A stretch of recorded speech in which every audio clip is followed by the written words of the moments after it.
ಬಂದಂಗೆ ಆಯ್ತು, ಇನ್ನೇನು ಹೆಚ್ಚಾಯ್ತಲ್ಲ ಕಣಕ್ಕೆ ದೂಡ್ತು ಮತ್ತೆ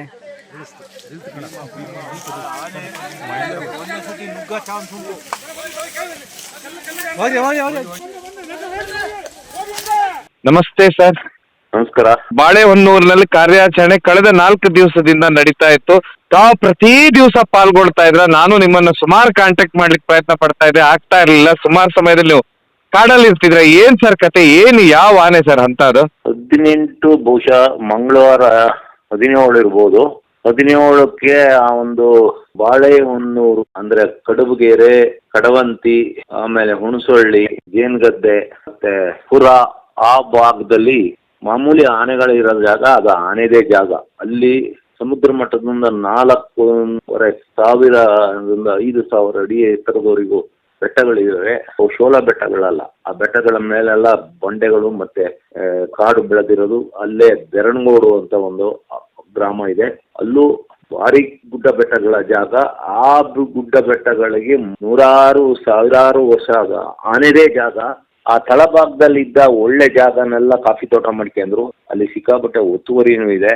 ಅಲ್ಲಿಂದ ಮೇಲೆ ಇವ್ರಿಗೆ ಬೇಡದ ಜಾಗ ಬಿಟ್ಟರು, ಗುಡ್ಡ, ಆ ಕಲ್ಲು ಬಂಡೆ ಅಂತ ಜಾಗದಲ್ಲಿ ಅಲ್ಲಿಗೂ ಆನೆಗಳು ಬಂದು ಸೇರ್ಕೊಂಡು ಅವು ಪಾಡಿಗೆ ಅವು ಆನೆಗಳಿದ್ದು. ಮಂಗಳವಾರ 17ನೇ ತಾರೀಕು ಅನ್ನಿಸ್ತದೆ, ಅಲ್ಲಿ ಒಬ್ಬನ ಮೇಲೆ ಆನೆ ದಾಳಿ ಮಾಡ್ತು. ಅಲ್ಲೊಬ್ಬ ಹಾವೇರಿ ಮೂಲದನ್ನ ತುಳಿದಾಕ್ತು. ಆಮೇಲೆ ಬಾಳೆಹೊನ್ನೂರಲ್ಲಿ ಭಾರಿ ಸ್ಟ್ರೈಕ್ ಆಯ್ತು. ಅದಾಗಿ ಒಂದೇ ದಿವಸದಲ್ಲಿ ಆರ್ಡರ್ ತರ್ತಾರೆ ಆನೆ ಹಿಡಿಬೇಕು ಅಂತ. ದುಬಾರೆಯ ಶ್ರೀಕಂಠ ದತ್ತ ಒಡೆಯರ್, ಬಳ್ಳೆ ಕ್ಯಾಂಪಿನ ಮಹೇಂದ್ರ, ಮತ್ತೆ ಮುತ್ತಿಗೋಡಿನ ಭೀಮಾ, ಮುತ್ತಿಗೋಡಿನ ಶ್ರೀಕಂಠ, ಚಾಮರಾಜನಗರದ, ಆಮೇಲೆ ಕುಶಾಲನಗರ ಹಾರಂಗಿ ಕ್ಯಾಂಪಿನ ಒಂದು ಆನೆ, ಒಟ್ಟಿಗೆ 4 ಆನೆಗಳು ಬರ್ತವೆ. ಸಕ್ಕರೆಬೈಲಿಂದ 3 ಆನೆಗಳು ಬರ್ತವೆ. ಅದರಲ್ಲಿ ನಮ್ಮ ಸಕಲೇಶ್ವರದಿಂದ ಹಿಡಿದು ಕಳಿಸಿದ ಒಂದು ವರ್ಷದ ಮರಿ, ಈಗ ಅದಕ್ಕೆ 14 ವರ್ಷ ಆಗಿದೆ. ಅದಕ್ಕೆ ಅರ್ಜುನ ಅಂತ ಹೆಸರಿಟ್ಟಾರೆ. ಅದೊಂದು ಬಂತು. ಇನ್ನು ಉಳಿದವ 2 ಬಂದು 18ನೇ ತಾರೀಕಿಗೆ ಆನೆ ಬರುತ್ತೆ. ಗುರುವಾರ ಕಾರ್ಯಾಚರಣೆ ಶುರುವಾಗ್ತದೆ. ಗುರುವಾರ ಬೆಳಿಗ್ಗೆ ನಾನು ಇಲ್ಲಿಂದ ಹೋಗಿದ್ದೆ. ಅಲ್ಲಿ 3 ಆನೆಗಳು ಕಂಡು ಬಂದಿದ್ದು. ಅದರಲ್ಲಿ ಸಾಮಾನ್ಯಕ ಅಟ್ಯಾಕ್ ಮಾಡ್ತಿದ್ದ ಒಂದು ಡಬಲ್ ಕೋರೆದೊಂದು ಭಾರಿ ದೊಡ್ಡ ಸಲಗ, ಭಾರಿ ಉದ್ದದ ಕೋರೆ. ಅದರ ಕೋರೆ ದವಡೆಯಿಂದ ಹೊರಗಡೆನೆ 3-3.5 ಅಡಿಯಷ್ಟು ಉದ್ದ ಇತ್ತು. ಅಂತದೊಂದು ಆನೆ.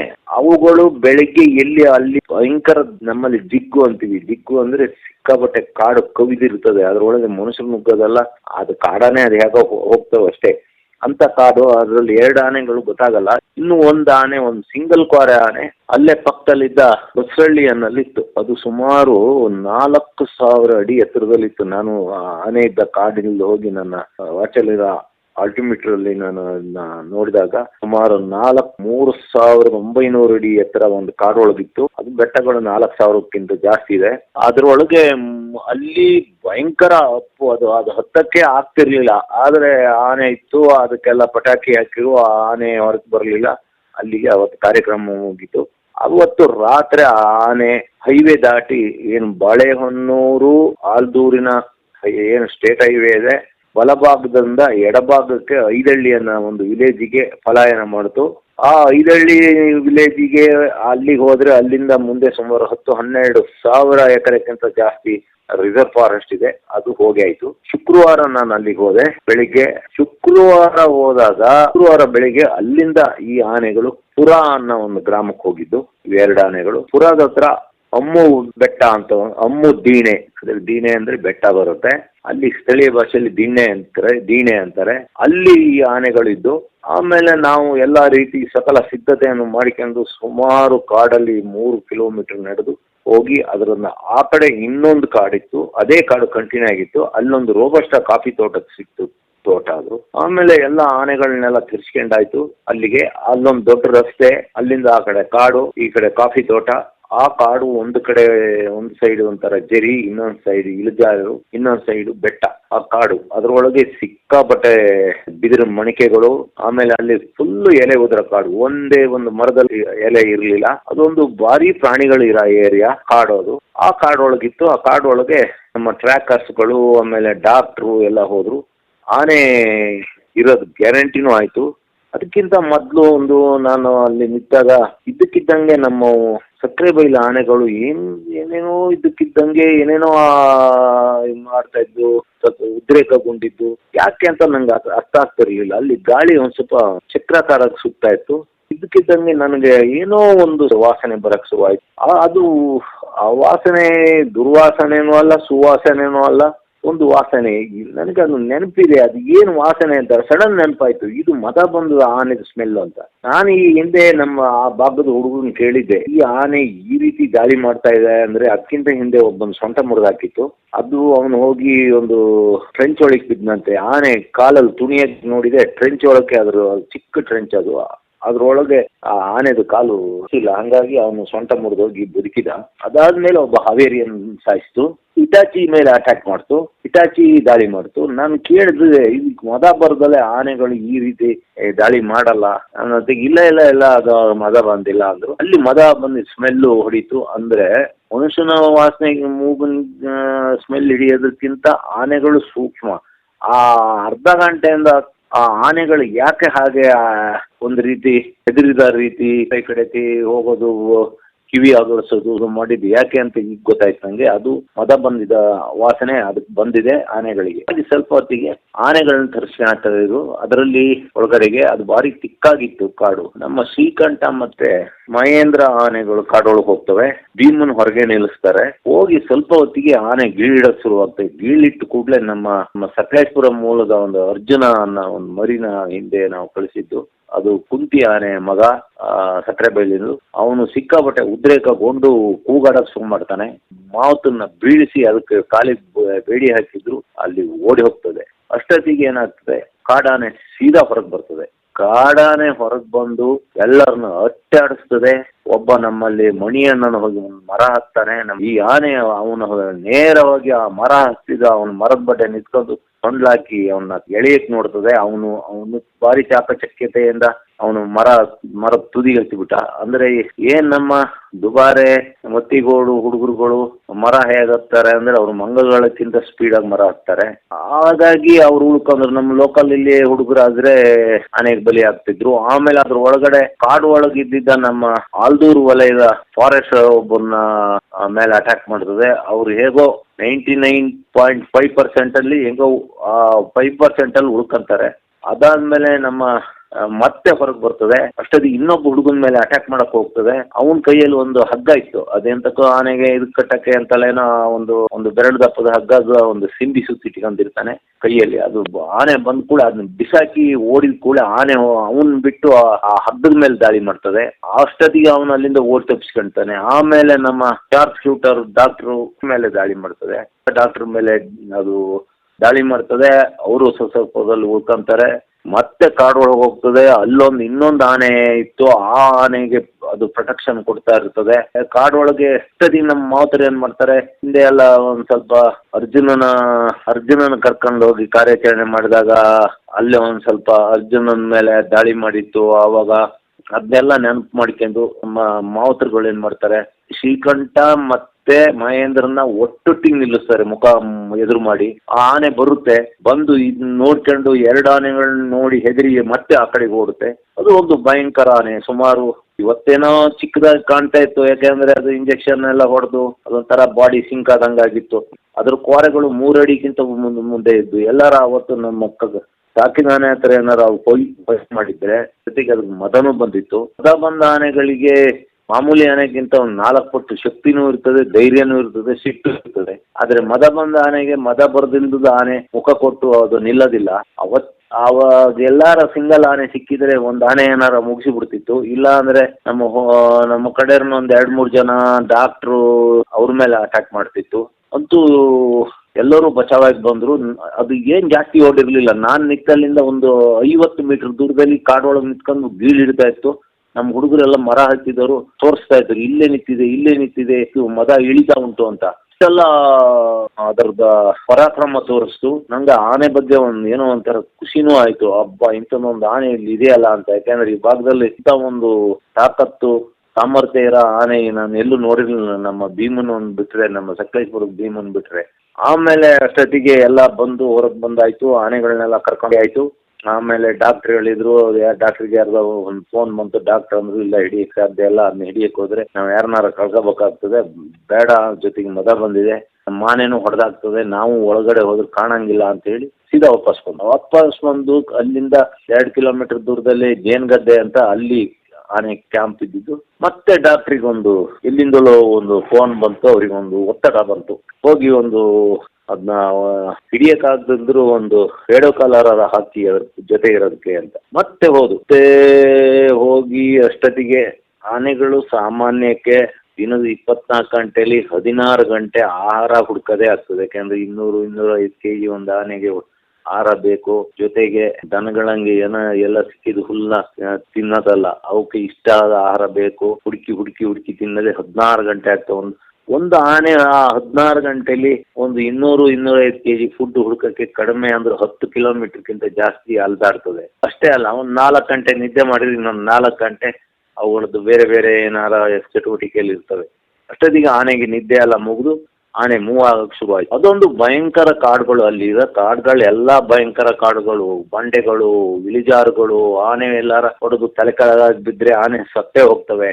ಆಮೇಲೆ ಅದ್ರೊಳಗೆ ನುಗ್ಗಿ ಹೋಗಕ್ಕಾಗ್ಬೋದು, ಏನಾರ ಡಾಟ್ ಮಾಡಿದ್ರೆ ಆ ಕಡ್ಡಿಗಳಿಗೆ ತಟ್ಟಿದ್ರೆ ಗುರಿ ತಪ್ಪಿ ಹೋಗ್ತದೆ. ಇರೋದು ಒಂದು ದಾರಿ, ಅದೇ ದಾರಿಯಲ್ಲೇ ಹೋಗ್ಬೇಕು, ಅದೇ ದಾರಿಯಲ್ಲೇ ಬರಬೇಕು. ಆನೆ ಬಂದ್ರೆ ಅದೇ ದಾರಿಯಲ್ಲಿ ಓಡಬೇಕು. ಸೈಡಿಗೆ ಓಡೋಣ ಅಂದ್ರೆ ಅಲ್ಲೆಲ್ಲ ಭಾರಿ ಮುಳ್ಳು, ಬಿದಿರು ಮಣಿಕೆಗಳು, ಅದ್ರೊಳಗೆ ಹೋಗ್ ಸಾಧ್ಯನೇ ಇಲ್ಲ. ಅವೇ ಹಿಡ್ಕೊಡ್ತವೆ ಆನೆಗೆ. ನಮ್ ಬಟ್ಟೆ ಹಿಡ್ಕೊಬಿಟ್ರೆ ಅದ್ ಬಿಡ್ಸ್ಕೊಳಕ್ಕೆ ಕಷ್ಟ, ಆಗದೇ ಇಲ್ಲ ಅಂತ ಇದ್ರಲ್ಲಿ. ಆದ್ರೂ ಇವರು ಹೋಗ್ತಾರೆ, ಸುಮಾರು 5 ಗಂಟೆವರೆಗೂ ಫಾಲೋ ಮಾಡ್ತಾರೆ. ಆ ಆನೆಗಳು ಅಲ್ಲೇ ಪಕ್ಕದಲ್ಲಿದ್ದು ಇನ್ನೊಂದು ಮುಸ್ಕಿಲಿ ಬೆಟ್ಟ ಅಂತಿದೆ, ಅದು ಇನ್ನೂ ಭಾರಿ ದುರ್ಗಮವಾದ ಕಾಡು, ತುಂಬಾ ಇಳಿಜಾರು. ಅಷ್ಟು 5 ಗಂಟೆವರೆಗೂ ಫಾಲೋ ಮಾಡ್ತಾರೆ. ಆಮೇಲೆ ಆನೆ ಕಣ್ಮರೆ ಆಗ್ತವೆ. ಇವರು 5 ಗಂಟೆ ಮೇಲೆ 6 ಗಂಟೆಗೆ ವಾಪಸ್ ಬರ್ತಾರೆ. ಮತ್ತೆ ನಾವು ನೆನ್ನೆ ನಾನು ಅಲ್ಲಿಂದ ನನ್ನ ಊರು, ನನ್ನ ಮನೆಯಿಂದ ಅಲ್ಲಿಗೆ 70 ಕಿಲೋಮೀಟರ್ ಆಗ್ತಿತ್ತು. ದಿನ ನಾನು ಬೆಳಿಗ್ಗೆ ಹೋಗಿ ಸಾಯಂಕಾಲ ವಾಪಸ್ ಬರ್ತಿದ್ದೆ. ನೆನ್ನೆ ಮತ್ತೆ ಹೋದೆ. ನೆನ್ನೆ ಹೋದಾಗ ಈ ಆನೆಗಳು ಏನು ಪುರಾ ಗ್ರಾಮದಿಂದ ಸುಮಾರು 12-15 ಕಿಲೋಮೀಟರ್ ದೂರದಲ್ಲಿ ಬೆಟ್ಟಗಳ ಮೇಲೆಲ್ಲ ಕಣಿವೆಗಳಲ್ಲೆಲ್ಲ ಇಳಿದು ಅಲ್ಲೊಂದು ಕಡೆ ಕಡವಂತಿ ಅಂತ ಒಂದು ಪ್ರದೇಶ ಇದೆ. ಅದು ಇನ್ನೂ ಗುಡ್ಡಗಾಡು ಜಾಗ. ಆ ಕಡವಂತಿಯಿಂದ ಮುಂದೆ ಅಲ್ಲೊಂದು ಕಾಡಲ್ಲಿ ನಿಂತಿರ್ತವೆ. ಅದು ಇನ್ನೂ ಸಿಕ್ಕಾಪಟ್ಟೆ ಕಾಡು. ಅದ್ರೊಳಗೆ ಮನುಷ್ಯರು ನಡ್ಕೊಂಡು ಹೋಗಕ್ಕಾಗಲ್ಲ ಅಂತ ಕಾಡು. ಅಲ್ಲಿಂದ ಮಧ್ಯದಲ್ಲಿ ಒಂದು ಕೆರೆ, ಅಂದ್ರೆ ಒಂದು ಕೃಷಿ ಹೊಂಡ. ಅಲ್ಲಿಂದ ಒಂದು 500-600 ಮೀಟರ್ ಮುಂದೆ ಹೋದ್ರೆ ಅದು ವೈಲ್ಡ್ ಲೈಫ್ ಕಾಡು ಶುರುವಾಗ್ತದೆ. ಬೊಗಸೆ ಅಂತ, ಆಮೇಲೆ ಅಲ್ಲೊಂದು ಮಠ, ಹಳೆ ಮಠ ಅಂತಲೇ ಯಾವುದೋ ಒಂದು ಮಠ, ಅದೆಲ್ಲ ವೈಲ್ಡ್ ಲೈಫ್ ಕಾಡು. ಆದ್ರೂ ನಾವು ಹೋದ್ವಲ್ಲಿ ಈರಣ್ಣ ಕಾಡೊಳಗೆ ಹೋದ್ರು, ನಾವು ಹೋಗ್ಲಿಲ್ಲ. ಯಾಕೆಂದ್ರೆ ಹಿಂದ ದಿವಸದ್ರ ಆ ಆನೆ ಪರಾಕ್ರಮ ನೋಡಿ ಅಲ್ಲಿ ಜೀವ ಉಳಿಸಿ ಅಂತ ಬಂದಿದ್ದೆ ಹೆಚ್ಚು. ಆಮೇಲೆ ಹೋಗಿ ನಾನು ಹೋಗಿದ್ದೆ, ನಾನು ಅಲ್ಲೊಂದ್ ಕಡೆ ಹೋಗ್ತೀನಿ, ಅಲ್ಲೊಂದು ಸಿಕ್ಕಾಪಟ್ಟೆ ಕಾಟಿಗಳು, ಕಡವೆಗಳು, ಕಾಡ್ಕುರಿಗಳ ಹೆಜ್ಜೆ ಎಲ್ಲ ಇತ್ತು. ಅಲ್ಲಿಂದ ಕಾಡ್ ಸ್ಟಾರ್ಟ್. ಅಲ್ಲಿಂದ ಮುಂದಕ್ಕೆ ಯಾವುದೇ ಕಾಫಿ ತೋಟನೂ ಇಲ್ಲ, ಏನಿಲ್ಲ. ಅಲ್ಲಿಂದ 600 ಮೀಟರ್ ದೂರ ಹೋದ್ರೆ ವೈಲ್ಡ್ ಲೈಫ್ ಶುರುವಾಗ್ತದೆ.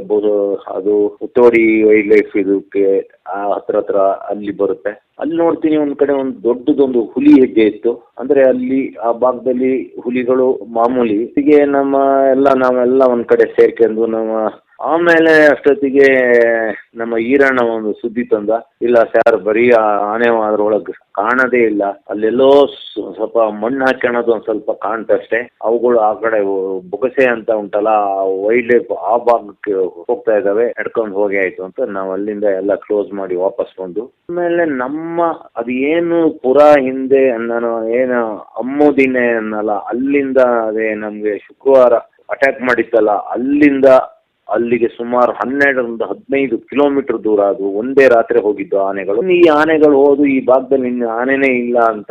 ಆಮೇಲೆ ಏನಾಯ್ತು, ಇವತ್ತು ಬೆಳಿಗ್ಗೆ ನಾನು ಹೋಗೋದ್ ಬೇಡ ಅಂತಿದ್ದೆ, ನೋಡೋಣ ಅಂತ ಫೋನ್ ಮಾಡಿದೆ. ಫೋನ್ ಮಾಡೋದಿಗೆ ಅಲ್ಲಿ ನಂಗೆ ತುಂಬಾ ಹುಡುಗರೆಲ್ಲ, ಹಳ್ಳಿ ಹುಡುಗರೆಲ್ಲ ನನ್ನ ಆತ್ಮೀಯರಿದ್ದಾರೆ. ಅವರಲ್ಲಿ ಒಬ್ಬ ಹೇಳಿದ, ಅಣ್ಣ ಆನೆ ಮತ್ತೆ ವಾಪಸ್ ಬಂದಿದೆ. ರಾತ್ರಿ 2 ಗಂಟೆಗೆ ಮತ್ತೆ ಅದು ಬೆಳಗೋಡು ಅಂತ ಆ ಊರು, ಬೆಳಗೋಡು ಅಂತ ನಾವು ಏನು ಕಡವಂತಿಯಿಂದ ಮುಂದೆ ಹುಲಿ ಹೆಜ್ಜೆ ಸಿಕ್ತೆ ಅಂತ ಹೇಳಿದ್ನಲ್ಲ, ಆ ಲಾಸ್ಟ್ ಗ್ರಾಮ ಬೆಳಗೋಡು. ರಾತ್ರಿ 2 ಗಂಟೆಗೆ ಬೆಳಗೋಡು ಊರೊಳಗೆ ಬಂತಂತೆ ಆನೆ. ಈಗ ನಮ್ಮಲ್ಲಿಗೆ ಬರ್ತಾ ಇದೆ ಅಂತ. ಅದಾಗಿ ಇಷ್ಟದಿ ನಾನು ಜೀಪ್ ಎಲ್ಲ ತಗೊಂಡು ಇನ್ನು ವಾಪಸ್ ಬಂತಲ್ಲ ಆನೆ ಅಂತ ಹೊರಟು ಮಧ್ಯ ದಾರಿಯಲ್ಲಿ ಹೋಗ್ಬೇಕಾದ್ರೆ ಮತ್ತೊಂದು ಮೆಸೇಜ್ ಬಂತು. ಒಬ್ಳು ಲೇಡಿನ ಮೊನ್ನೆ ಯಾರನ್ನ ಸಾಯಿಸ್ತು, ಎಲ್ಲಿ ಸಾಯಿಸ್ತು, ಹಾವೇರಿ ಮೂಲದ ಎಲ್ಲಿ ಸಾಯಿಸ್ತು, ಅಲ್ಲೇ ಅದೇ ತೋಟದಲ್ಲಿ ಒಬ್ಳ ಲೇಡಿನ ಈಗ ಸಾಯಿಸ್ತು ಅಣ್ಣ ಅಂತ ಒಂದು ಫೋನ್ ಬಂತು. ಆಮೇಲೆ ನಾವು ಆದಷ್ಟು ಬೇಗ ಓದು ನಾವು ಹೋಗಿ ಆ ಆನೆ ಅಲ್ಲಿಂದ ಬೆರಣಗೋಡು ಅಂತ, ಅದು ಸುಮಾರು 4,500 ಅಡಿ ಎತ್ತರದ ಬೆಟ್ಟಗಳು, ಕಲ್ಲು ಬಂಡೆಗಳು, ಅದೊಂದು ಘೋರ ಫಾರೆಸ್ಟ್. ಅದ್ರ ಒಳಗೆ ಮನುಷ್ಯರು ಹೋಗೋದೇ ಕಷ್ಟ. ಆದ್ರೆ ಆ ಕಾಡಾನೆಗಳು ಅದ್ರೊಳಗೆ ಒಂದು ಕಾರಿಡಾರು ಇತ್ತು. ಅಲ್ಲಿ ಅಷ್ಟೊತ್ತಿಗೆ ನಮ್ಮ ಶೂಟರ್ಸ್ ಇಬ್ರು ಒಂದೊಂದ್ ಕಡೆ ನಿಲ್ತಾರೆ. ಅಷ್ಟೊತ್ತಿಗೆ ಏನಾಗ್ತದೆ, ಹತ್ರ ಅವ್ರಿಗೆ ಕಾಣಿಸ್ಕೊಂತದ ಆನೆಗೆ ಇವರು ಅಷ್ಟೊತ್ತಿಗೆ ಆ ಲೇಡಿ ಸಾಯಿಸಾಕಿರ್ತದೆ. ಆ ಲೇಡಿ ಸಾಯಿಸಿದ್ದು ಅದನ್ನ ನೋಡಿದ್ದೇ ನಮ್ಮ ETF ಹುಡುಗರು. ಆ ಆನೆ ಹೆಜ್ಜೆ ಮೇಲೆ ಹೋಗ್ಬೇಕಾದ್ರೆ ಅವಳದ್ದು ಬಾಡಿ ಅಲ್ಲೇ ಬಿದ್ದಿರ್ತದೆ, ಚಿಂದಿ ಮಾಡಿ ಬಿಸಾಕಿರ್ತದೆ. ಅದೇ ಏರಿಯಾ. ಈಗ ಒಂದು 5-6 ದಿವಸದಿಂದ ಒಬ್ಬನ ಸಾಯಿಸ್ತಲ್ಲ, ಅದೇ ಜಾಗ, ಅಲ್ಲೇ ಒಂದು 100 ಮೀಟರ್ ಸುತ್ತಳತೆಲಿ. ಆಮೇಲೆ ಅಷ್ಟೊತ್ತಿಗೆ ನಮ್ಮ ಡಾಕ್ಟರ್ ಅವರಿಗೆ ಆನೆ ಕಾಣಿಸ್ತದೆ, ಡಾಟ್ ಮಾಡ್ತಾರೆ. ಡಾಟ್ ಮಾಡಿದ ಕೂಡಲೇ ಆನೆ ಒಂದು U-ಟರ್ನ್ ಹೊಡೆದು ಇವ್ರನ್ನ ಅಟಿಸ್ಕೊಂಡ್ ಬರ್ತದೆ. ಸಡನ್ ಅಲ್ಲೊಂದು ಇವ್ರ ಹತ್ರ ಅಲ್ಲಿ ಇವ್ರು ಹೋಗಿದ್ದು ಜೀಪ್ ಹತ್ತಿ ಸರಿ, ಅವನೊಬ್ಬ ಡ್ರೈವರ್, ಒಬ್ಬ ಎಕ್ಸ್ಪರ್ಟ್ ಡ್ರೈವರ್, ಅವನು ಭಾರಿ ಸ್ಪೀಡ್ ಅಲ್ಲಿ ಜೀಪ್ ಬಿಡ್ತಾನೆ. ಸುಮಾರು 100 ಮೀಟರ್ ಅಷ್ಟು, ಒಂದು 50 ಮೀಟರ್ ಅಷ್ಟು ಇವ್ರನ್ನ ಫಾಲೋ ಮಾಡ್ತದೆ. ಆಮೇಲೆ ಮತ್ತೆ ಲೆಫ್ಟಿಗೆ ತಿರುಗಿ ಸ್ಟ್ರೈಟ್ ಹೋಗಿ ಶುರು ಮಾಡ್ತದೆ. ಅದು 9:30ಗೆ ಇವರು ಡಾಟ್ ಮಾಡಿದ್ದು ಬೆಳಿಗ್ಗೆ. ಅಲ್ಲಿಂದ ಸುಮಾರು 1.5-2 ಕಿಲೋಮೀಟರ್ ಭಯಂಕರ ಕಾಡೊಳಗೆ ಆನೆ ಹೋಗಿ ಲಾಸ್ಟಿಗೆ ಅದು ಹೊಡೆದಿದ್ದು ಬಾಳೆಹೊನ್ನೂರು ವಲಯದಲ್ಲಿ. ಅದು ಹೋಗಿ ಬಿದ್ದಿದ್ದು ಆಲ್ದೂರು ವಲಯ. ಅಲ್ಲಿ ಬೆರಣಗೋಡು ಅನ್ನಲ್ಲಿ ಹೋಗಿ ಆನೆ ಬಿದ್ದೋಗ್ತದೆ. ಅಷ್ಟೊತ್ತಿಗೆ ನಾವು ಎಲ್ಲ ಅಲ್ಲಿಗೆ ಹೋಗಿ ಸೇರ್ಕೊಂಡಿದ್ದು. ಆನೆ 2 ಕಾಲು ಮೇಲ್ ಮಾಡ್ಕೊಂಡು ಬಿದ್ದಿತ್ತು. ಇನ್ನು ಸ್ವಲ್ಪ ಹೊತ್ತು ಹಾಗೆ ಬಿದ್ದಿದ್ರೆ ಸತ್ತೋಗ್ತಿತ್ತು, ಯಾಕಂದ್ರೆ ತುಂಬಾ ಇಳಿಜಾರ ಜಾಗ. ನಾವು ಏನು ಮಾತಾಡಿದ್ದು ಏನು, ಅಷ್ಟೊತ್ತಿಗೆ ಎಲ್ಲರೂ ಸೇರಿ ಅದ ಕಾಲು ಎಲ್ಲ ಕಟ್ಟಿ ಅದನ್ನ ದೂಕಿ ಅದನ್ನ ಒಂದು ಕಡೆ ಇಳಿಜಾರಿಗೆ, ಒಂದು ಮಗ್ಲಿಗೆ ಅಂದ್ರೆ ಒಂದು ಸೈಡಿಗೆ 4 ಕಾಲು ಬರಂಗ್ ಮಾಡಿ ಮಲಗಿಸಿದ್ಮೇಲೆ ಆಮೇಲೆ ಅದಕ್ಕೆ ಮಾಮೂಲಿ ಹೇಳಕ್ ಒಂದು ರಿವರ್ಸಿನ್ ಅಂತ ಒಂದು ಇಂಜೆಕ್ಷನ್ ಕೊಡ್ತಾರೆ. ಸ್ವಲ್ಪ ಹೊತ್ತು ಬಿಟ್ಟು ನೀರು ಇದು ಎಲ್ಲ ಆದ್ಮೇಲೆ ಆನೆ ಎದ್ದು ನಿಲ್ತದೆ. ನಿಂತ ಕೂಡಲೇ ಅಷ್ಟೊತ್ತಿಗೆ ನಮ್ಮ ಎಲ್ಲ ಆಮೇಲೆ ಆ ಬೆರಣಗೂಡು ರಸ್ತೆ ಹೇಗೆ ಇದೆ ಅಂದ್ರೆ, ನಮ್ಮ ಆನೆಗಳಿಗೆ ಸಾಕಿದ ಆನೆಗೆ ಹತ್ತಕ್ಕೆ ಆಗ್ಲಿಲ್ಲ. ಕಡಿಮೆ ಅಂದ್ರೆ ಅದೊಂದು ಅರ್ಧ ಕಿಲೋಮೀಟರ್ ಹೋಗೋಕ್ಕೆ ಆನೆಗಳು ಒಂದು 3/4 ಗಂಟೆ ತಗೊಂಡು, ಏನಂದ್ರೆ ನಮ್ಮ ಆನೆಗಳಿಗೆ ಹತ್ತಕ್ಕೆ ಆಗ್ತಿರ್ಲಿಲ್ಲ. ಅದು ಟಾರ್ ರೋಡ್ ಅಲ್ಲಿ ನಾವು ಹೇಗ ಮಾಡಿ ನಮ್ಮ ತಾಕತ್ತೆಲ್ಲ ಬಿಟ್ಕೊಂಡು ನಾವು ಅಲ್ಲಿ ನಮ್ದು ಜೀಪು ಬರೋಕ್ ಕಷ್ಟ ಆಗಿತ್ತು. ನಾವು ಬಂದು 4 ವೀಲ್ ಎಲ್ಲ ಹಾಕ್ಯಂಡು ಆಮೇಲೆ ಅಷ್ಟೊತ್ತಿಗೆ ಆನೆಗಳು ಬಂದ್ಮೇಲೆ ಈ ಆನೆ ಎದ್ದು ನಿಂತ್ಕೊಂತು. ಅಷ್ಟೊತ್ತಿಗೆ ಏನಾಯ್ತು, ಇದ್ರ ಕ್ವಾರೆಗಳೇ ಭಯಂಕರ ಕ್ವಾರೆಗಳು. ಇದು ಒಂದೊಂದು ಕ್ವಾರೆಗಳು ಒಂದೊಂದು ಮಾರು ಉದ್ದ ಇದ್ದು, ಮಾರು ಅಂದ್ರೆ ಒಂದೊಂದು 4-5 ಅಡಿ ಉದ್ದ ಇದ್ದು. ಆಮೇಲೆ ಇನ್ನು ಈ ಆನೆ ಮೊದ್ಲೇ ತರ್ಲೆ ಆನೆ, ಮದ ಬಂದು ಎಲ್ಲ ಸ್ಮೆಲ್ ಹೊಡಿತಾ ಇತ್ತು. ಮದ ಬಂದು ಸುಮಾರು ಒಂದು 2 ತಿಂಗಳ ಮೇಲೆ ಆಗಿದೆ. ಯಾಕೆಂದ್ರೆ ಫಸ್ಟ್ ಸ್ಟಾರ್ಟಿಂಗ್ ನಲ್ಲಿ ಮದ ಬರ್ಬೇಕಾದ್ರೆ ನೀರಿಲ್ದಂಗೆ ಇಳಿತಾ ಇರ್ತದೆ. ನನ್ನ ಅನುಭವ ಇದು, ನಾನು ನೋಡಿದ್ದು. ಅದಾದ್ಮೇಲೆ ಒಂದ್ ಸ್ವಲ್ಪ ಕಪ್ಪು ದ್ರವ, ಇನ್ನು ಈ ನಮ್ಮ ಇಂಜಿನ್ ವೇಸ್ಟ್ ಆಯಿಲ್ ತರ ಇಳಿಯಕ್ ಶುರು ಆಗ್ತದೆ. ಅದಾದ್ಮೇಲೆ ಒಂದ್ ಸ್ವಲ್ಪ ರೆಡ್ ಹಂಗ್ ತರ ಹರಳು ಕಟಿಯಣಕ್ ಶುರು ಆಗ್ತದೆ. ಬಹುಶಃ 2-3 ತಿಂಗಳಾದ್ಮೇಲೆ ಅನಿಸ್ತದೆ. ಇದು ಒಂಥರ ಅದೇ ರೀತಿ ಆಗಿತ್ತು. ಸ್ಮೆಲ್ ಸಿಕ್ಕಾಬಟ್ಟೆ ಹೊಡಿತಿತ್ತು. ನಮ್ಮಲ್ಲಿ ಅದನ್ನ ಮಲೆನಾಡಲ್ಲಿ ಅದಕ್ಕೆ ಸಿಂಡು ಅಂತೀವಿ, ಸಿಂಡು ಹೊಡಿತಾ ಇತ್ತು.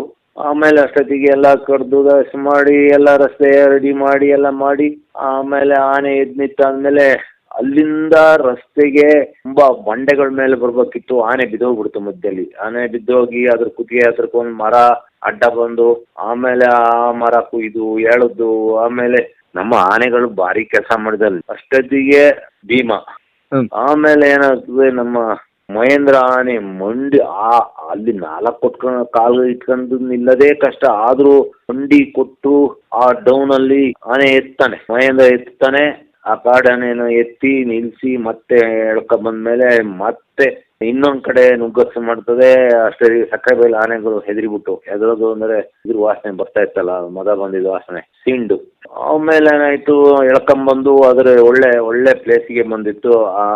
ಆಮೇಲೆ ಎಳ್ಕೊಂಬಂದು ಅದನ್ನ ನಿಲ್ಸಿ ಅದಕ್ಕೆ ಕ್ರೈನ್ ತಂದು ಎತ್ತಿ ಅದನ್ನ ತಗೊಂಡು ಹೋದ್ರೆ ಅಲ್ಲಿ ಏನಾಗ್ತದೆ ಅಂದ್ರೆ ಸಿಕ್ಕಾಬಟ್ಟೆ ಡೌನು.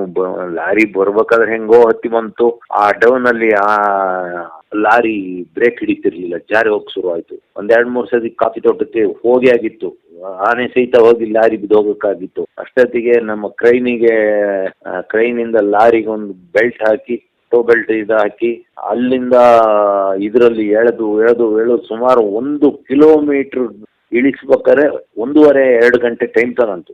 ಅಷ್ಟೊತ್ತಿಗೆ ಲಾರಿ ಕೆಳಗ್ ಬಂತು. ನಮ್ಮ 7 ಆನೆಗಳು, ಒಂದು 30-40 ಜನ ಎಲ್ಲ ಹೆದರಿ ಓಡಿ ಬಂದಿತ್ತು. ನಾವು ಇಷ್ಟು ಮಹಾಪರಾಕ್ರಮಿ ಆನೆ ಅಂದ್ರೆ ಖುಷಿ ಆಯ್ತು. ಅದು ಇರ್ಲಿ ಅನ್ಸಿತ್ತು. ನಾನು ಅದಕ್ಕಿಂತ ಅವತ್ತು ಬೆಳಿಗ್ಗೆ ಶುಕ್ರವಾರ ನಂಗೆ ಅಲ್ಲಿ ನಮ್ಮಲ್ಲೆಲ್ಲ ಕಾಫಿ ತೋಟಗಳಲ್ಲೆಲ್ಲ ಚೌಡಿ ಬನಗಳು ಇರ್ತವೆ, ಚೌಡಿ ಬನ. ನಾನು ಒಂದು ಕೈ ಮುಗ್ದೆ, ಸ್ವಾಮಿ ಆನೆ ಸಿಕ್ಕಬೇಡ ತಪ್ಪಿಸ್ಲಿ ಅಂತ. ಆದ್ರೆ ನೆನ್ನೆವರೆಗೂ ಅದು ನನ್ ನಡೀತು, ಆದ್ರೆ ಇವತ್ತು ಬೆಳಿಗ್ಗೆ ನಮ್ದೇನ್ ನಡೀಲಿಲ್ಲ. ಆಮೇಲೆ ಕೆಲವೆಲ್ಲ ಹಣೆ ಬರ ಇಲ್ಲ ವಿಧಿ ಅಂತ ಈ ಆನೆ 12-14 ಕಿಲೋಮೀಟರ್ ದೂರ ಹೋಗಿ ವೈಲ್ಡ್ ಲೈಫ್ ಎಂಟರ್ ಆಗಿದ್ದ ಆನೆ ರಾತ್ರಿ ವಾಪಸ್ ಬಂದು ಒಂದು ಆಶ್ಚರ್ಯ. ಒಂದು ರಣರೋಚಕವಾದ ಒಂದು ಕಾರ್ಯಾಚರಣೆ ನಾನು ಇವತ್ತಿನವರೆಗೆ ನೋಡಿರ್ಲಿಲ್ಲ, ಇವತ್ತು ನೋಡಿದ್ರೆ ಅದು ಸತತ 4 ದಿನ